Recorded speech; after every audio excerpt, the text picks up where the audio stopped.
ভিডিওটি movie review বস চ্যানেলে তো আথারব এবং কায়েদুল লোহার এবং ফাহাদ ফাজিল অভিনীত একটা মুভি, যেটা হচ্ছে হৃদয় মুরলী, এবং যার মিউজিক দিয়েছে থামান। ঠিক আছে, তো ট্রেলারটা দেখলাম। তো ট্রেলারটা সত্যি কথা বলতে কি, মানে এই টাইপের সাবজেক্টের আমরা ট্রেলার লেভেল দেখে আমার যেটা মনে হচ্ছে অনেক দেখেছি।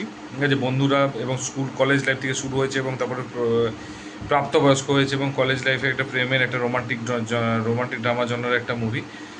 তো এখানে হচ্ছে ফার্স্ট টাইম বলবো, ট্রেলারটা যেটা দেখে বোঝা যাচ্ছে যে আথার হচ্ছে ছোটোবেলা থেকে হচ্ছে কায়দুকে ভালোবাসে এবং তার বন্ধুদের কাছে সে সেটা শেয়ার করে এবং প্রত্যেক মুহূর্তে, এবং সে প্রপোজ করতে পারে না, প্রপোজ না করতে পারে, এবং লাস্টে যখন প্রপোজ করবে সে মোস্ট প্রবাবলি রিজেকশন হবে কোনো একটা, এবং সে বলবে যে কায়দু বলবে আমি বন্ধুর মতো মিশবো।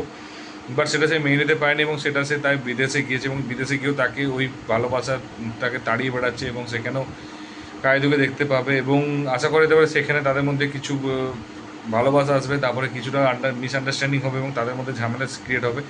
অ্যান্ড ফাহাদ ফাজিল মনে হচ্ছে সেই লিঙ্ক হিসাবেই আসবে, যে দুজনকে হেল্প করতে হয়তো মোস্ট প্রবলি গাইড হিসাবে আসবে। তো এটা ট্রেলার দেখে মনে হলো, এবং গাইড হিসাবে এসে সে হয়তো চেষ্টা করবে ঠিক করার জন্য, এবং আলটিমেটলি সম্ভব ঠিক হবে কি হবে না সেটা জানার জন্য, আরও ডিটেলে জানার জন্য যখন যদি মুভিটা রিলিজ করে কলকাতাতে, তার ডেফিনেটলি আমি রিভিউ করবো। এবং কীভাবে মানে যদি হয়েও থাকে, কয়েকটা কোশ্চেন থাকবে ডেফিনেটলি, যে কীভাবে তাদের প্রেমটা রিজেকশন হওয়ার পর তারপর কীভাবে তারা একসাথে বিদেশে গেল, এবং কীভাবে তাদের প্রেমটা শুরু হলো, এবং তারা কতবার রিজেকশন হওয়ার পর প্রেমটা হলো, প্রেমের পর কী মিসআন্ডারস্ট্যান্ডিং হলো, এবং মিসআন্ডারস্ট্যান্ডিং হওয়ার পর তাদের মধ্যে কী করে ঠিক হলো, এবং ফাহাদ ফাজিলের অ্যাকচুয়াল রোলটা কী, কারণ ট্রেলারে খুব অল্প সময় দেখা গিয়েছে তাকে। তো সেটা জানার জন্য হচ্ছে মুভিটা তখন দেখতে হবে। তো ট্রেলারের লেভেল অনুযায়ী আমি বলবো ট্রেলারটা কিন্তু ভালো রকমই করেছে। ঠিক আছে, কারণ ফার্স্ট কথা হচ্ছে ট্রেলারটা ফার্স্ট পজিটিভ দিকে ট্রেলারটার কাটিং যথেষ্ট ভালো, কোয়ালিটি যথেষ্ট ভালো, এবং সাসপেন্স রেখেছে কিছুটা, পুরো টুইস্ট অ্যান্ড টার্মস পুরো ডিসক্লোজ করে দেয়নি। তো সেই পয়েন্ট অফ ভিউতে আমি বলবো যে ট্রেলারটা ভালো লেগেছে। সেকেন্ড হচ্ছে ট্রেলারের কালার গ্রেডিং, যেটা সেকেন্ড পজিটিভ পয়েন্ট, সেটা হচ্ছে কালার গ্রেডিং, সিনেমাটোগ্রাফি রয়েছে এবং খুব ভালো রকমই রয়েছে, কালারফুল লাগছে, ভিজুয়ালি ভালো লাগছে, অ্যান্ড ডেফিনেটলি হচ্ছে মানে বলে না যে চোখের শান্তি, তো সেটা দেখা যায়। আমি বারবার একই ভিডিওতে বলি যে চোখের ট্রুপগুলো যেটা রয়েছে সেটা ভালো লেগেছে। 3 নম্বর পজিটিভ পয়েন্ট রয়েছে আমার যেটা ভালো লেগেছে, সেটা থামানের এর আগে আমরা সবসময় হার্ডকোর অ্যাকশন মুভির মিউজিক দেখতে পাই, এবং হিরো আসছে, ভিলেন আসছে, তার ব্যাকগ্রাউন্ড মিউজিক, কিন্তু বহুদিন পর অ্যাকচুয়ালি একটা ফ্রেন্ড সার্কেল রোমান্টিক ড্রামাতে হচ্ছে যে মিউজিক দিয়েছে, এবং মিউজিকটা কিন্তু সত্যি একটু ফ্রেশনেস রয়েছে কিন্তু মিউজিকটার মধ্যে, কারণ থামানে আমরা ওই মিউজিক দেখে দেখে অভ্যস্ত, ওই মিউজিক শুনে শুনে অভ্যস্ত। তো এই ক্ষেত্রে কিন্তু মিউজিকটা অন্যরকম লাগছে, অ্যান্ড মিউজিকটা সুইট লাগছে। তো সেই জন্য আমি মিউজিকটার জন্য আমার একটা ডেফিনেটলি মার্ক দিতে যে কোনো সময় পারি। এবং তারপর নেক্সট যেটা পজিটিভ রয়েছে সেটা দিক রয়েছে 4 নম্বর, সেটা হচ্ছে পারফরমেন্স, স্পেশালি বন্ধুদের সাথে যে ক্যারেক্টার পারফরমেন্সগুলো রয়েছে তখন একটা আলাদা রকম একটা পারফরমেন্স রয়েছে। তারপরে এর আরেকটা লুক রয়েছে, তো সেইটা হচ্ছে সেই লুকটাতে অ্যাকচুয়ালি দেখে মনে হচ্ছে, এবং ছেলেটা মানে আসারপরের পারফরমেন্স যথেষ্ট ভালো, এবং তার সাথে একে মিষ্টি দেখতে, সত্যি কায়েদুল ওয়ারকে খুবই মিষ্টি দেখতে।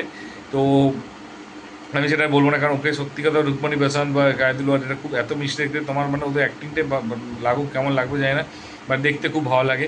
তো সেই দিকে দেখতে গেলে খুব সুন্দর লাগছে। ফাহাদ ফাজিলের পারফরমেন্স অল্পটুকু জায়গায়, বাট ওর ডায়লগগুলো ডেলিভারিগুলো ভালো লেগেছে অ্যান্ড ইন্টারেস্টিং লেগেছে। এবং তারপর হচ্ছে নেক্সট যেটা পজিটিভ পয়েন্ট লেগেছে সেটা হচ্ছে যে ইমোশনাল এবং কমেডি, এবং দুটোই ড্রামাগুলো কিন্তু খুব ভালো পারফেক্ট। ইমোশনাল দেখবে ফার্স্টে বন্ধুদের সাথে যে ছ্যাবলামিগুলো চলে, যেটা আমরা কলেজ লাইফে করি, ঠিক আছে, সেগুলো দেখতে পাবে, সেগুলো ভালো লাগবে, সেটা এনজয় করবে, সেগুলো মুমেন্টগুলো যদি তুমি ফিল করতে পারো, কলেজ রিসেন্ট টাইম যদি কলেজ পাস আউট বা মানে 10 বছর আগে, তো ওইগুলো রিকল করতে হবে এবং সেগুলো মুমেন্টগুলো ক্রিয়েট হবে এবং ওইগুলো ভালো লাগবে। এবং নায়িকার ক্ষেত্রে এবং ইমোশনাল জায়গাটা যখন পুরোটাই, তারপর প্রেমের রোমান্টিক যে জায়গাটা রয়েছে সেগুলো কিন্তু খুব সুন্দরভাবে ডিজাইন করেছে, এবং সেগুলো কিন্তু মানে যেহেতু ফরেনে শ্যুট করেছে, ফরেনে একটা রোমান্টিক জায়গাগুলোকে কালার গ্রেডিং এবং মিউজিকটা দিয়ে ভালো লেগেছে, এবং দুজনের ফ্রেশ মানে কাপলটাকেও কিন্তু খুব মানিয়েছে। এবং তারপর যখন ইমোশনাল জায়গাটা এলো সেখানেও কিন্তু ইমোশনালটা কিন্তু তোমার ইমোশন দেখো পারফেক্টলি ল্যান্ড করেনি, কারণ অল্প টাইম ইমোশনটা দেখিয়েছে, বাট যেটুকু দেখিয়েছে সেটা কিন্তু তুমি ফিল করতে পারবে ইমোশনটা, এবং তুমি ওই জিনিসটা বুঝতে পারবে। এবং লাস্ট যেটা পজিটিভ পয়েন্ট লেগেছে সেটা হচ্ছে যে এডিটার যে কাজটা করেছে, এডিটিং, সত্যি কথা বলতে এডিটিংটা যথেষ্ট ভালো কাজ করেছে, মানে যথেষ্ট অ্যাপ্রিসিয়েট করার মতো। তার কারণ হচ্ছে যে এডিটারটা, কারণ স্টোরিটা কিন্তু দেখো বললাম না, ডিরেক্টর যতটা না এখানে কাজ করে ট্রেলারের ক্ষেত্রে, এডিটারও কিন্তু একটা কাজ থাকে, এবং সেই কিন্তু এডিটটা কিন্তু যথেষ্ট ভালো করেছে এবং শার্প এবং পারফেক্ট এডিটিং করেছে, এবং তুমি স্টোরিটা বুঝতে পারবে না, এটা সবচেয়ে বড় পজিটিভ দিক।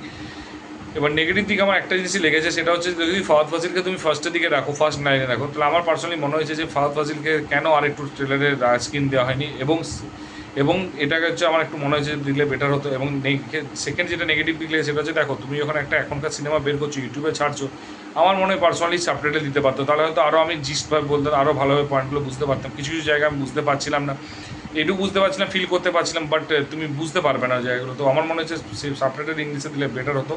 যদি তোমরা অলরেডি ট্রেলারটা দেখে দাও কীরকম লেগেছে সেটা অবশ্যই কমেন্ট করে জানিও, কিন্তু অবশ্যই পারফরমেন্স বলো বা কীরকম লাগছিল হচ্ছে কায়দু লোহারকে সেটা অবশ্যই কিন্তু কমেন্ট করে জানাবে।